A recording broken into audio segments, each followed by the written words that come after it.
today we'll make this granny square, a flower granny square. We'll start with magic ring, 12 half double crochets, and then in the spaces between the 12 double crochets we'll have a cluster of 3 triple crochet stitches, which are gathered on top with 1 stitch, so to make those little petals of the flowers.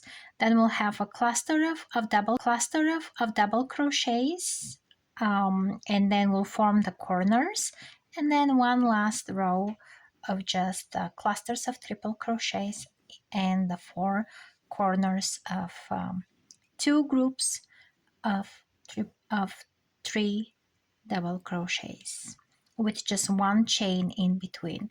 There are no chains in those last 2 rows, and there are 2 chains between the petals and no chains in the middle as well. All right, have fun and enjoy this little pattern.